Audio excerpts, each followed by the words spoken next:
This episode of the Brown Park Podcast is presented by Grow Clinics. If you're ready to take control of your hair health and your confidence, visit growclinics.com.au. Hello, buongiorno. I say that go to Italy soon. Yeah, we are. We're actually going on a holiday very shortly with our families. Indeed. I'm not awake yet. Sarah's out of town. And we're recording this on school holidays, and two kids are at a sleepover, and the eldest one loves to sleep, so she's sleeping in. And I lost track of time and woke up late and went, shit, we've got 360 on the show. Indeed we do.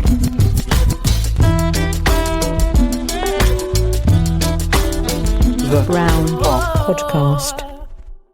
Question. Yes. What have you got for me? So, today's guest is none other than the great Australian rapper 360. Yep. You are a bit of a musician. You like to dabble in the arts of all things music. Yes.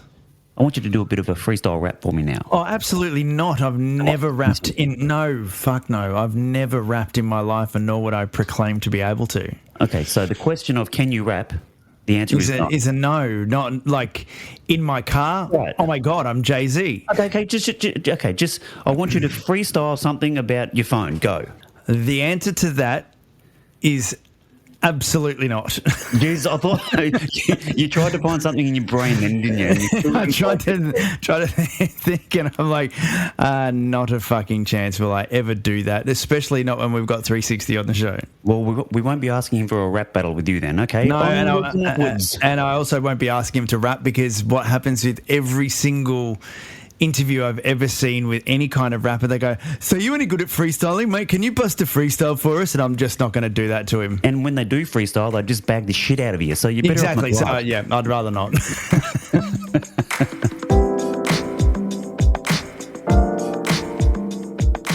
360. Hello, welcome to the show. Yes. Hello, sirs. How are you? Very good. Excellent. Welcome back. Is that what we're saying? Are we saying welcome back because you've been on a bit of a hiatus for a while, kind of, in a roundabout way? Yeah, I think welcome back's probably, definitely a good thing to start with. Yeah, it's been ages, man. It's been like 8 years since I dropped an album. Yeah. Jesus Christ. How are you feeling now? Man, I'm probably in the best place I've ever been in. I'm feeling really good. Yeah, just thankful to be on the other side of all the darkness and the muck. Yeah, the muck is a good word for it. We that's where we came up with the name for this, Brown Park. Brown was kind of like the zone you go to when you're trying to zone out of everything, because everything gets a bit brown. Yeah, it gets kind of dark and just muddy, doesn't it? Yeah. We've actually met before in Radioland, and it was probably, I think, about a year after your go-karting accident. Oh, whoa. Jesus, what happened with that? I didn't know about this. This is an absolutely fucking batshit crazy story. And is this what is this what sent you down the rabbit hole of mental health and addiction and stuff like that? I was already on the way down. Yeah. So it was my 21st birthday, and I was up in Sydney trying to mix my album Falling and Flying, and the Bliss and Esso boys were like, "Oh, come celebrate your birthday. We'll go karting." And I went down and bought like a bottle of Bacardi and just drunk it on the train on the way there. And I was so gone, man. And they were like, I got to the go-karting joint and they were like, "Oh, look, you're too drunk to drive," and which is fair. But I was keen to drive, but they were just like, "No, you can't." So Esso's wife, she was like, "Oh, you can just get in the child seat behind me." It's like you know how you have like someone will drive and then they'll have like a seat behind them with the steering wheel. Yeah. So I was like in this little seat with the pretend steering wheel, and then she went around like the first corner and just went bang into the wall, and this little steering wheel just crushed me, man. Like it just, I must have just hit me right in the stomach and right in the jewels, you know. You're a pretty tall dude too, so that would have been a tight fit, no? It was a very tight fit, and I remember just kind of hitting it and just being like, "Oh, that was just just so much pain was going on, and everyone just thought it was a bit of a joke. No one thought it was very serious. And then I pulled my hands down my pants and like pulled out my hand, and it was just covered in blood. Oh man, it was brutal. And then we rushed to the hospital. Something was happening in my stomach. I just had these pains. It was just killing me. And the lady there had like this beef with me for some reason. She was just like, stop complaining. You're just an alcoholic. You've got drinking pains or something like that. And I was like, yes, I drink a lot, but that's not what this is. Like, I've literally just been in a go-kart accident. Like, something's going on. Yeah. And she just kept telling me to stop complaining. And do you think it was, I mean, sorry, mate, do you think it was because of the way you look with your tattoos and that she had some prejudgment to it? Oh, for sure. Like it was, and at that time I was super skinny and just like, almost like a walking corpse, you know, like you just would see me and think I was just some typical kind of junkie, you know? Yeah. And they left me on this seat, and I was just, not this seat, like on a bed. And I remember like just freaking out and going, I've got to get help. So I tried to walk out and grab people, and just collapsed, and they ended up just rushing me to get like an ultrasound in my stomach, and they found that there was all this internal bleeding going on. Jesus. So they had to like cut me open and pull out all my organs and that, and they found that I had lacerated my pancreas, and I'd tore an artery and all this stuff, and they had to give me like 6 packs of blood while I was in there, and they reckon I was so close to dying. Like if I hadn't have walked out and collapsed on the ground, that another hour and I would have been gone. Fuck. Which was crazy, man. And then, so this is up in Sydney. So I was living down in Melbourne, and when I woke up, my mum and dad were there. They were both like completely traumatized by this entire experience. It was really, really full on. And I had this massive scar, had to go through that whole process of trying to walk and figuring it all out again. It was really full on, man. And like, credit to Esso's wife. She was so traumatized and thought that she'd killed me, but they were in there every single day coming to visit me while I was in hospital up there. It was it was a pretty intense thing. Can I go one step further, because I vividly remember this story at the time, but there was no lasting damage to downstairs. It was ruptured or something, but no long-term damage. Yeah, so it like.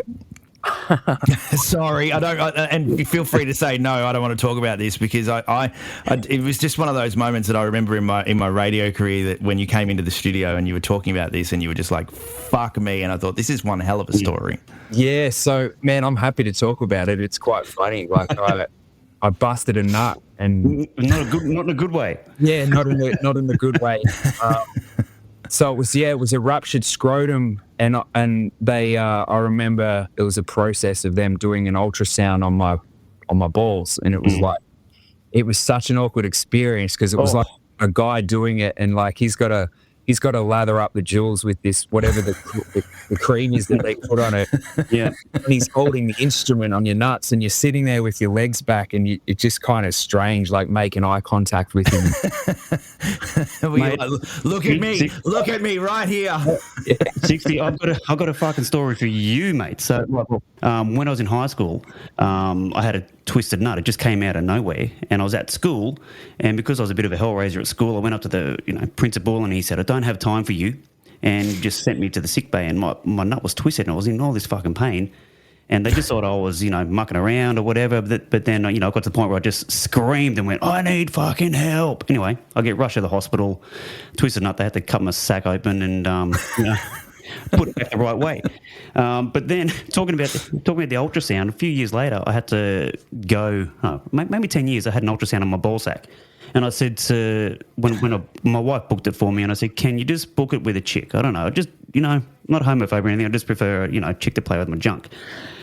I get there, they say the female woman that was booked in to do it has called in sick. So there's this guy named Craig. This Craig's going to do it. I said, this guy named Boris walks in. No. So this guy named Craig's going to do it. So all right, sweet, no dramas, fine, whatever. I lay down in the on the bed to have it done, and the guy goes, Dion Waite? I went, yes. He goes, Craig Diamond. We went to school together. First time we've seen each other since school. And he's lathering up my nuts and having to do an ultrasound. Talk about awkward, mate. You haven't seen somebody in not 10, 15 years and they're playing with your ball sack. So awkwardness, I get. Yeah, it's totally awkward, hey. And was there any lasting damage there? No. Mentally, yes. Mentally, yeah. He's still scarred from it. I'm never having an ultrasound my nuts again. But no, I was fortunate. Like with the twisted nut at school, they said had we left it any longer, then one of my nuts might have died. But no, all in all, got out scot-free and scot-free, so to speak. But yeah, anyway, onwards and upwards. Amazing. Yeah, like amazing. But it's fucked. It's fucked when you're going through something and people don't believe you. Like, because obviously nobody knows the pain you're in, and when judgment comes in and they don't actually physically treat you, it's so fucking frustrating. Because I've had it happen to me recently as well. Yeah. I've been through a few things like that where you're like trying to say something and they just don't believe you. It's like there's nothing more infuriating than that. Yeah. Let's jump forward from Nutgate to where you are now. You've overcome addiction and mental health battles, which you document a lot on your socials and stuff like that. Which is I've got to say is great because the more guys talk about it, the more normal it becomes, and the more other guys will learn from it. So, and that's part of the reason we started this. But how are you now? How do you feel now on the other side of everything you've been through?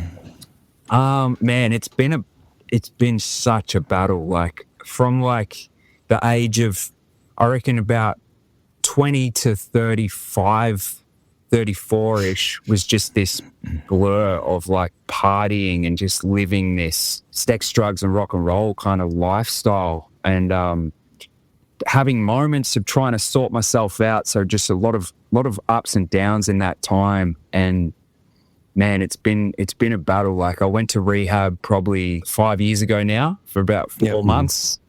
And that was like a nightmare. And I thought that was going to be like, okay, once I go through that, I'll be fixed and I'll be fine. But that wasn't the case, I feel like it still took me about 2 years after that to get to a point where I was actually ready to start living a healthy life. It was like I had to sort my physical health out first. I was I was 120 kilograms and I'm quite tall, so I was really big, and I was really depressed. And once I got on top of that, it's like everything else started falling into place. It was really interesting. I think the physical and mental health go hand in hand. And I actually feel like now with where I'm at now, spiritual health is probably the most important one.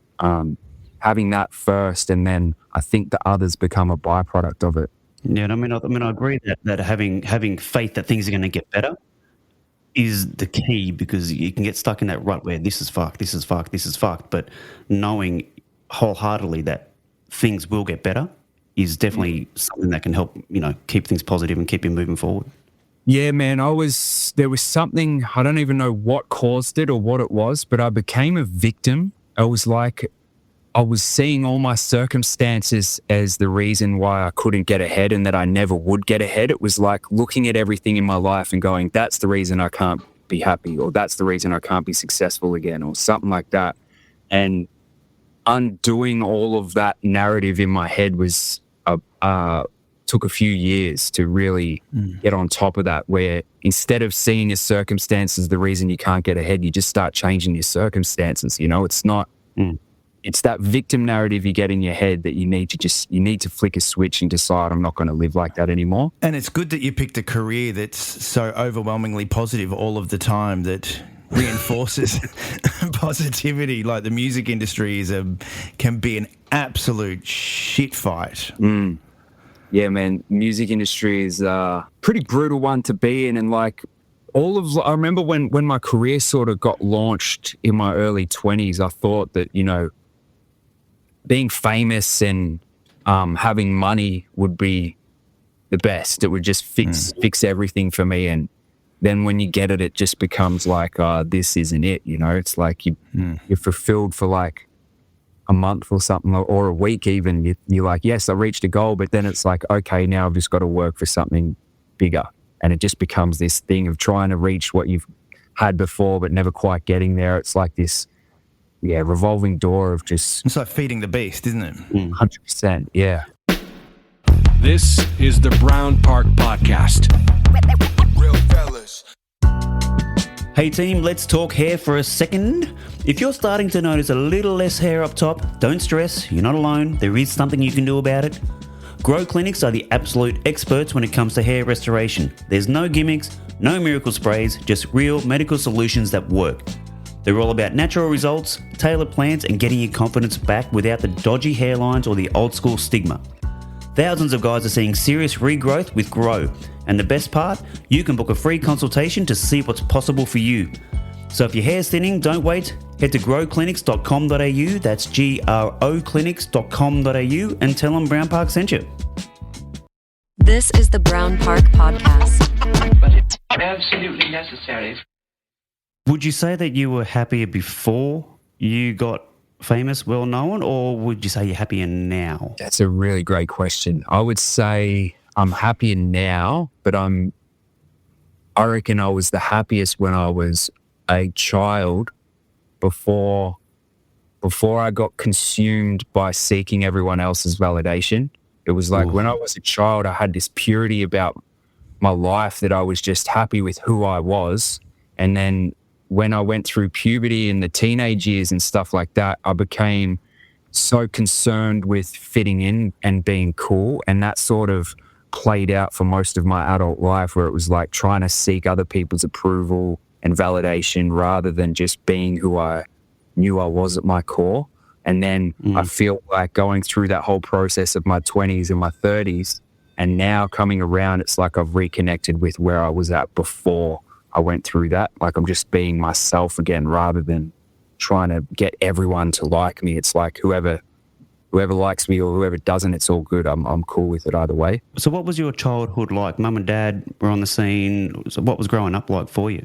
Man, I have such a great, tight family. I come from a middle-class family, always really supportive. For me, it was I was trying to make basketball my dream. So me and my dad, he would like train me before school and after school and stuff like that. So it was a very, very, I guess, intense in the way that we were constantly working towards this goal. But it was like I loved it. Like I really loved my dad, and I really loved the idea of being a basketballer. So I was all in and doing that for most of my life. And then I guess when things shifted at 18 was when, you know, I had issues with my vision, and that sort of killed the desire to play basketball. So then I sort of went out on my own to try and figure out where I wanted to go with my life, which I think caused a bit of I think it's natural, you know, you grow up really, if you're really close with your family, you're really tight for most of your early years, and then you reach a point where you've got to go out on your own and figure out life for yourself. And that was that point for me. And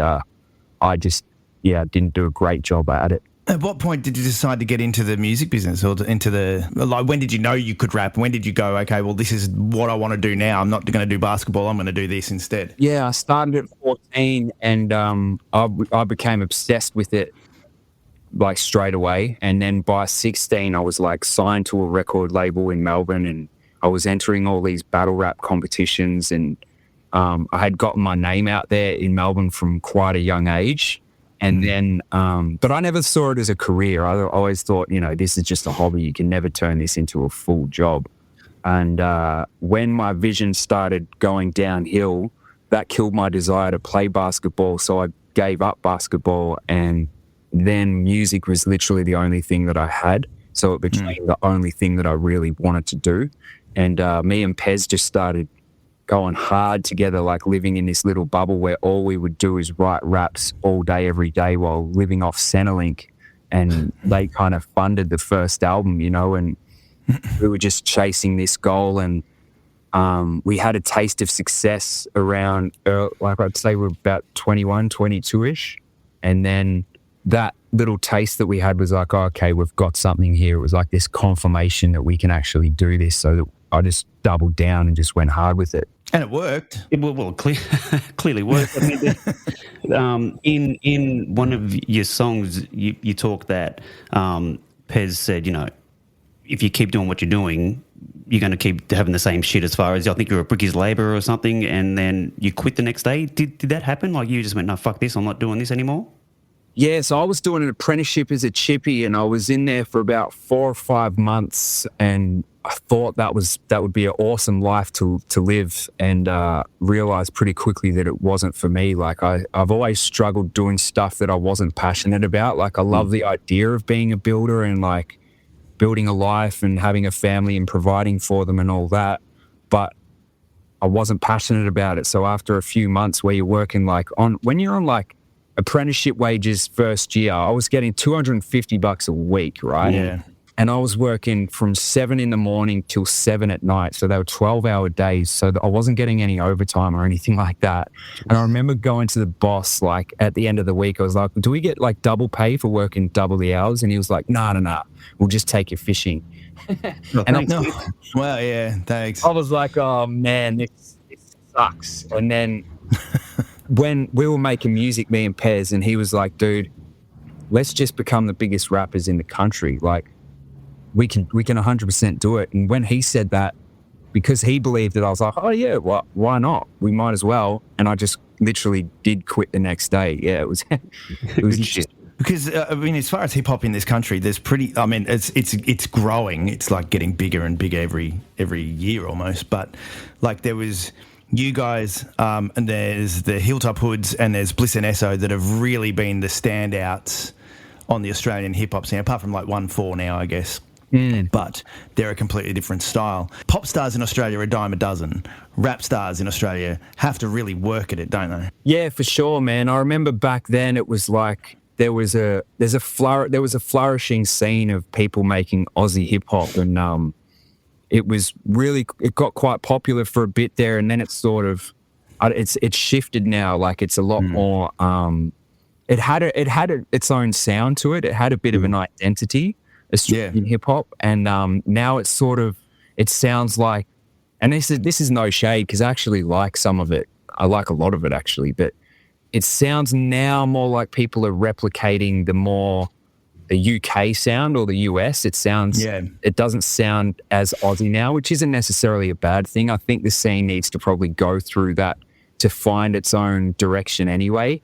But it has grown in the sense that like, back then, people were quite shut off. There was a lot of gatekeeping. So if anyone tried to go outside the mold of what they thought Australian hip hop was, they were quite shunned by the scene. It was like if you're pushing the envelope and not making hip hop or classic boom bap rap, you were quite shunned. And that's sort of what happened with me. I released Falling and Flying, and it was all this like pop. There was all this pop influence in there and all this dance music in there and stuff like that.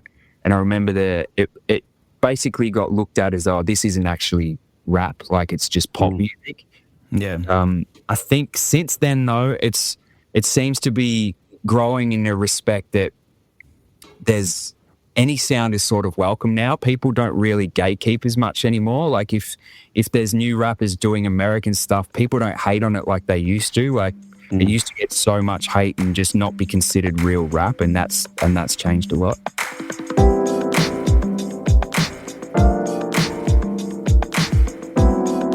You start making it big. So you've been open about your journey, your battle with addiction and mental health and that. Was there a point early on in your career that things started going sideways, and do you remember when it did? Yeah, I remember there was I can't remember when exactly it was, but it was very early. I remember I was on a tour, and I just always thought I was a big party animal. Like I thought I drank a lot and just loved going on a bender, but I didn't think it was anything to be worried about. And then in that tour, I remember I got sick and was like, oh, I better stop drinking so I can recover properly. And then as soon as I stopped drinking, it was like I started going through alcohol withdrawals. And then that was when I was realizing like, oh, I'm really pushing it to the limit here. Like withdrawals are not fun at all. Like it's a really brutal thing to go through. So that was the first real experience that, okay, I'm walking into the addiction territory now that I wasn't ready for. I didn't even realize it actually was addiction at the time, though. I just, you're so innocent to what it actually is. And then, when like fast forward to now, I realized I was like slowly crossing the line to this. And when you actually do cross that line, you can't ever reverse it, which is one of the hardest things to deal with, because you just got to live with that demon being released inside you forever and just learn how to try and tame it. Yeah. And then on top of that, you're battling, is it unipolar disorder, depression? Unipolar depression? Well, man, it was interesting. I don't feel like I've got any of that, to be honest. Like, I was diagnosed with unipolar, then I was diagnosed with bipolar. But to be honest, during that whole process, I was on drugs and I was on medication and stuff. I don't think they can actually analyze your state of mind while you're still in addiction and while you're still on all these hectic medications and stuff like that. Yeah. So now, like, I get no depression. I have no manic episodes or anything like that. It's just smooth sailing at the moment. It's oh, that's good. Yeah. Is it circle of influence then? Like you say, when you were, you're drinking every day or whatever it was when you're touring in that, when you're hanging out with the people that are doing the same, it kind of normalizes it, doesn't it? And you don't see it coming because, like you say, you think you're a party animal. Absolutely, man. And I think when you like when you get launched into the spotlight, people gravitate towards you that normally wouldn't. It's like you start getting people come into your life that don't have the best intentions for you. They're really in there trying to get something out for themselves, or they're trying to ride the coattails or something like that, which really started happening. But because I was so, I don't know, I was just so trusting and I was just embracing everyone with open arms, like suddenly, we're doing like meth and stuff like that. And I always thought that was a really dirty drug, something that I would never touch. But then you're around it all the time. It's like, oh, who cares? Just have a little It can't be that bad. Yeah. Yeah. So you start dropping your guard to things like that, and then you just think, well, I'm living this life where I'm famous. I'm a rock star now. I've got all this money. I might as well just live it up. And like I really romanticized that life when I was little. I remember reading like Motley Crue books and Anthony Kiedis' Scar Tissue and thinking, oh, that would be awesome. Even though he's talking about struggling with heroin addiction, it was like I looked up to it. So I started thinking that's okay for me to start doing drugs like heroin and any sort of opioid and that. So I was like, just really going hard and thinking that that's what I was supposed to do. But man, and then you look back and be like, oh man, what have I done?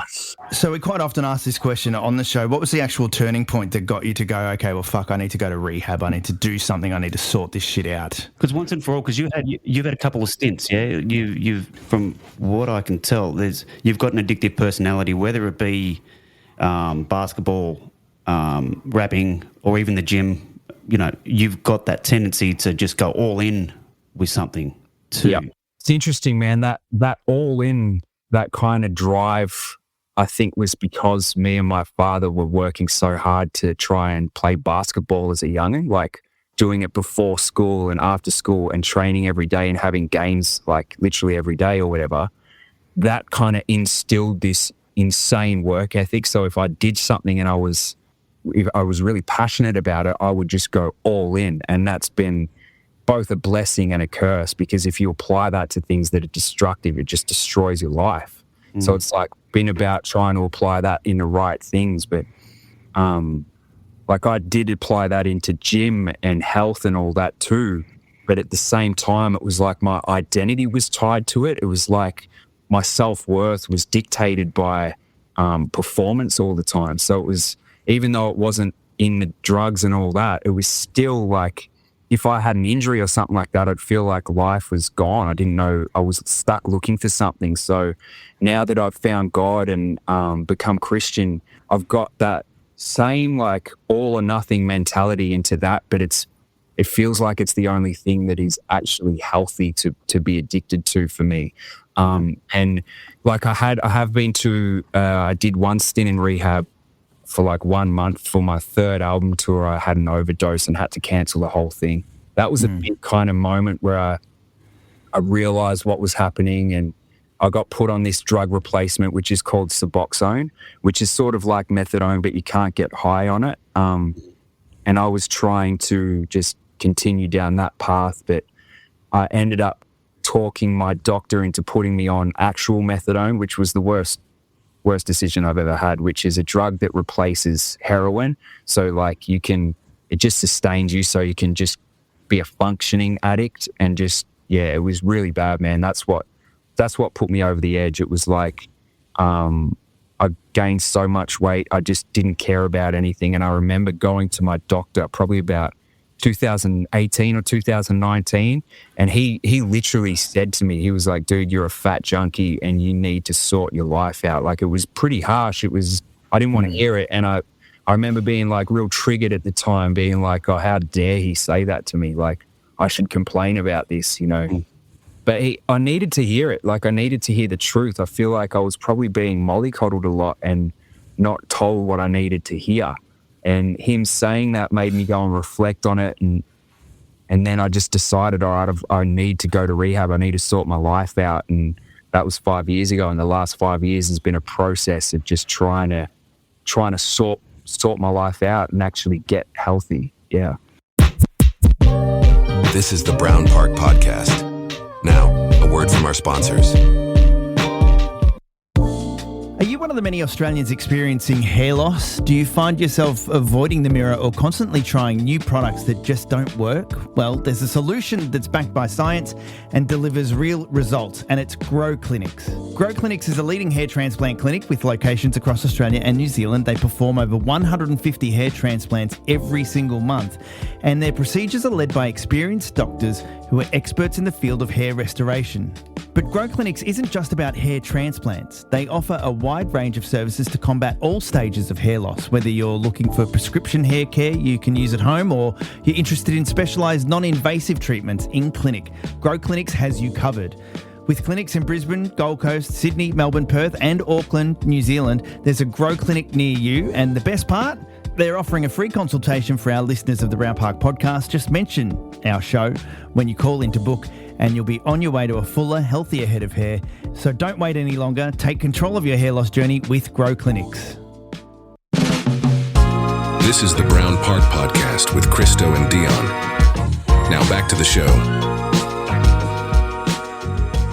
What's rehab like? Man, rehab is very eye-opening.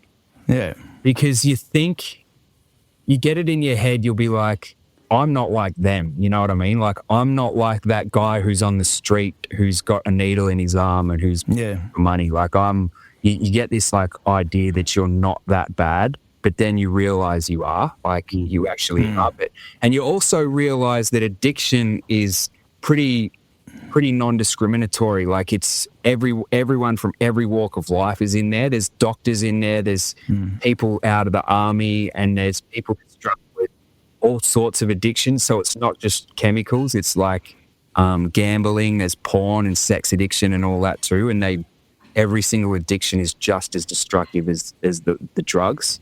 And it is confronting because you're living with like 20 other people in this big kind of ginormous house, and you're all sharing your darkest stuff. So it's quite dark, but I formed some really, really deep connections while I was in there. Like, I formed bonds that I thought were going to last for the rest of my life. But when I got out of rehab, it was like, I think I'd shared so much of myself that I freaked out about it. Like, I remember people being aware of all my darkest stuff and then retracting from them all and not wanting to see them once I got out because they knew too much about me. I felt like I was exposed.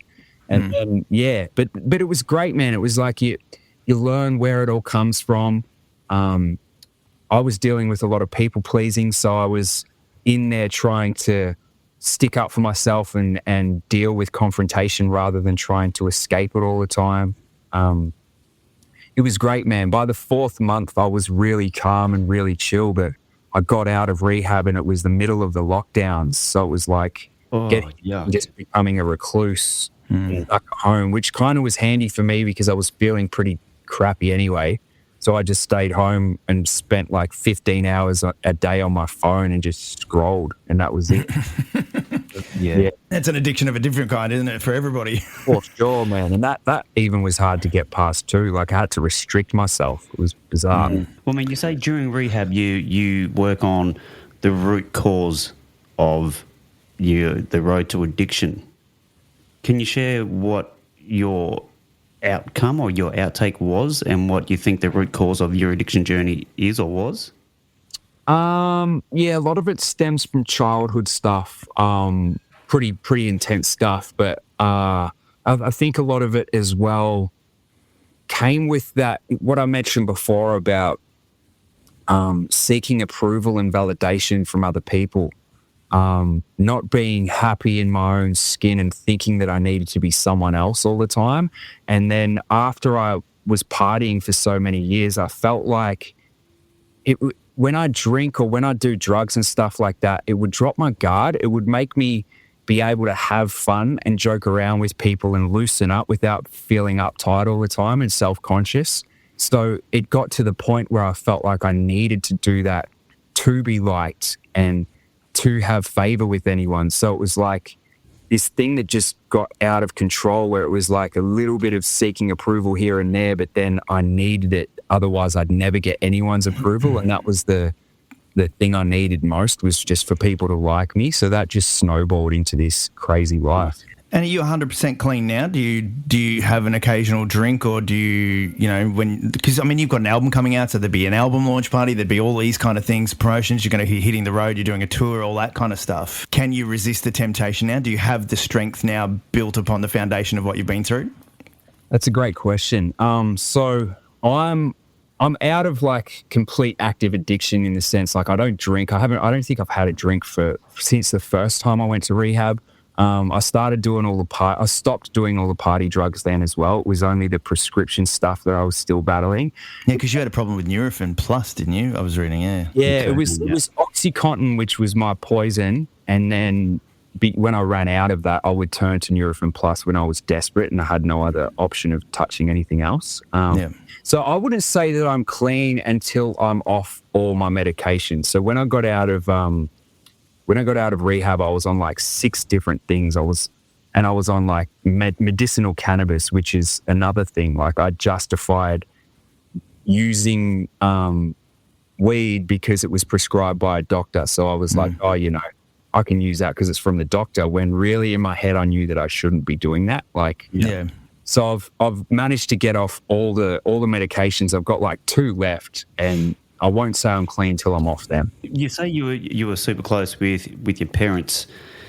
As somebody myself that has fucked up pretty bad in my teenage years, me letting down my mum and dad was way worse than any punishment that anyone could dish out at that time. How were your parents through all this? Man, they've been so supportive and like really just great parents. They've had unconditional love the entire time, but it has clearly affected them. Like, it is, I remember when I went to rehab and I got out after 4 months, I remember coming home and my mum looked like she'd aged about 5 or 10 years, and they're already getting pretty old as it is, you know.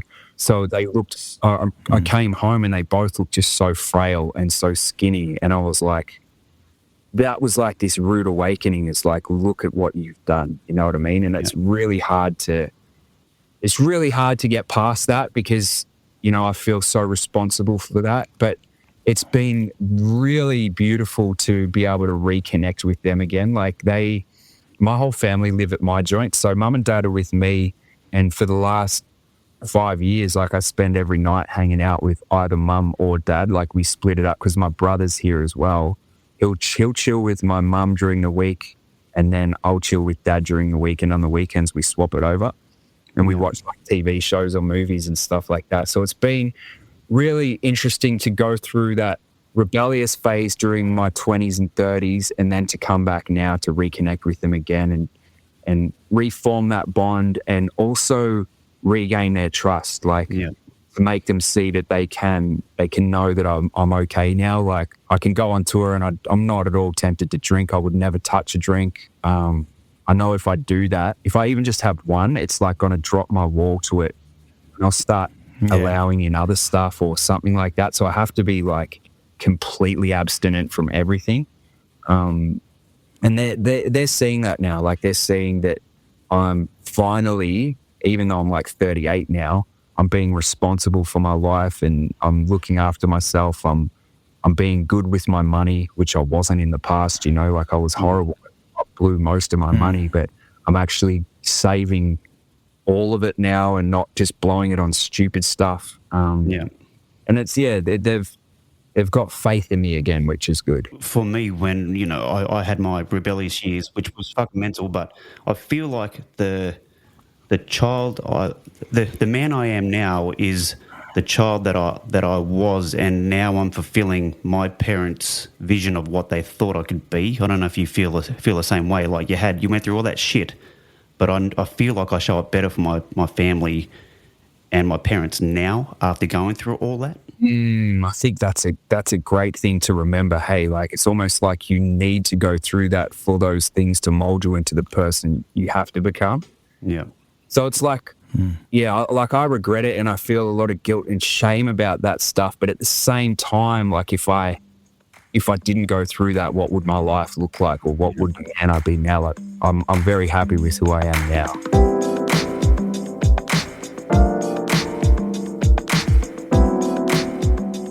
You've been on tour, and I mean, I know we've got to wind up, but you've been on tour since you've been sober. Yes. And what was the first tour like going out sober? Because I mean, I've seen James Hetfield from Metallica talk about having to go back on the road as a sober person and feeling like he was having to do everything for the first time. How was your first run around the country as a sober artist? It was so hard, man. I feel like I became very used to performing and being on stage from a young age because I was doing it like when I was 15 and 16. It was like my comfort zone was on the stage. And then when I'd spent so long being a recluse and getting off the drugs and stuff like that, it felt like I had literally, like what you just said, I had to start from scratch again. So I was going out there and I was so nervous and I was in my head the whole time. It was like I was looking at myself through everyone else's eyes and thinking they were criticizing everything I was doing. Like every movement I made, I was conscious of it. It was so brutal. It got to the point where I was like, if this is what touring is going to be like, I don't think I can do it anymore. But I did. I just kept going. I did 2 tours that were like that, just felt real rusty and just shit. And then after that, I started feeling comfortable again. It was like it started flowing and just felt more present on stage and just, I guess it's like you still feel the nerves, but you just lean into it anyway and stop trying to outthink it or, you know, run away from it. You just embrace it, I guess. Yeah, nice. Because I suppose, I mean, if you were on drugs and alcohol through a lot of your touring career, a lot of it would be like a blur too, wouldn't it? It'd be like you would have done some fucking epic shit, but it would have clouded with the being high or being drunk. Yeah, man, it's bizarre because like there is so many like little footnotes in there that are so impressive and so epic, but it does all just blur together. It's like it's hard to recall everything, but there was some real big moments in there. Like touring with Eminem was just something was insane. I can't even believe that happened. Just things like that. Like getting on the cover of Rolling Stone as well was something was just like, oh man, that's bizarre. I never thought I'd ever be doing that. And then, but it does all blur together. It's hard to remember everything. When you're touring with someone like Eminem, who was also a recovering addict, what's it like backstage? Man, we were under strict instructions not to approach him if we saw him. He was, man, he's so famous. Like he would rock up with a police escort to the show. He would get out of his car onto the stage, and then as soon as he'd finish, he'd get off the stage into the car and just go back to his hotel. So he wasn't even there. But on the last night was the only time we actually saw him at the venue, but then he had security everywhere. No one was allowed to go up to him or anything like that. It was pretty eye-opening stuff. Would you want to live like that, though, having seen that? I mean... No. A lot of people define fame, and a lot of kids want to go, I want to be famous. But when you saw that firsthand, is that the kind of existence you want? No, 100% no. I don't think I know anyone that fame has improved their life. True. I think that it if anything, it makes it like the way it improves it is the way people treat you. Like, people put you on a pedestal, but it's like, it's all fake. It's not real. Yeah. Like, you might get served first at certain restaurants or something like that, but that's the perks. That's all it is. And the money and stuff's great. Like, money's cool. It brings a lot of freedom, but it can't bring actual happiness. It doesn't, like, if he's just in his house with all this money and not living a fulfilled life, what good is it? You know what I mean? Yeah, for sure. Yeah. But I mean, his story is wild. Like, he's on Michael Jackson level of fame, you know, where people from his show started following me on Instagram. They would go to every single show, and they were people who were literal stans. So they're like, they'd have the blonde hair, they'd have the exact same tattoos, they'd look exactly like him, and they'd go to every single show. And you'd look on their profile, and these people were sick. Like, they were putting pins in themselves, they were cutting themselves, they were masochists, you know? And he's getting followed around everywhere by people like that. So he has to be so militant about who he lets in his life. And I feel like that would be a miserable existence. It'd be fucking hopeless. I mean, and then, you know, the reason I asked the question before, were you happier before or after success? I watched the Avicii documentary. I don't know if you've seen it, but he was very much that. He said, I was so much happier before all this shit happened. Wow, I've got to watch it because I've heard it's so powerful. But it's full on. I want my daughter's 13, and I want her to watch it because they all aim to be famous or be Mr. Famous or whatever, and I want her to see this so she can see that happiness isn't actually there. I mean, it's probably going to fall on deaf ears, but I just want to plant the seed. So yeah, it's a scary time we live in, especially when social media is introduced to kids at such a young age, and they start seeing that, you know, followers and how many views you get is literally what defines you as a person. So they become sucked into that hole really, really quickly. But man, I think like if anyone had have told me back then when I was searching for that, I wouldn't have listened. Like, I would have just been like, oh, I know what's best. Like, you can't tell me that isn't going to be fun. You know what I mean? And it's fun, but it's you probably did have fun. You probably did have a shit ton of fun as well, but you just took it a little too far. Yeah, that's it. There's no balance there. And it was fun, but it's like it gets to the point where it destroys you at the same time. But it's hard. How do you reach kids and tell them that? Like, I'd love to go around and talk to young kids at school and teenagers that are about to go out into the world and try and tell them my story and try and convince them that it's not the way. But how do you say that? Like, how do you communicate it? Well, then, before I let you go, people that are listening to the show that are suffering addiction or think they might have a problem, what piece of advice for them? Don't hold it in. Like, don't just keep it to yourself. Like, I was so consumed by not wanting to let people down or not be a burden that I wouldn't tell anyone about what I was going through. And that was the worst mistake I made, because if I had have just shared it, there would have been other options rather than just keeping it to myself and having these dramatic fails where I like nearly overdose and die. I could have been put on different type of medications that would have helped me get through it without those massive lows that I needed to go to. So I think sharing is a really big part of it. But also, like, you need to, for me, I needed to reach the point where I flicked the switch and decided, okay, enough is enough. Like, no one is going to come and pull you out of it. It's like you have to save yourself. You have to really decide, okay, I'm done with this life. Like, oftentimes it gets to the point where it's forced out of your hand because it like destroys your life so badly that you're like, well, I need to just stop this now because it's destroyed me. But if you flick that switch and go, all right, I'm done, that's the best way out. Well, the album is called Out of the Blue. The latest single is called Save My Soul. The podcast is called The Forthright Podcast. Yes. 360. Mate, thank you very much for joining us on the show. You're an absolute legend, Thanks, man. Mate. Yeah, thanks so much for having me. That was a great discussion. Yeah, it was fun. See you, boys. Have a good one.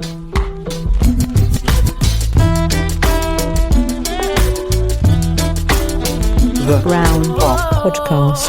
Why are you happy? Because I don't want to be sad.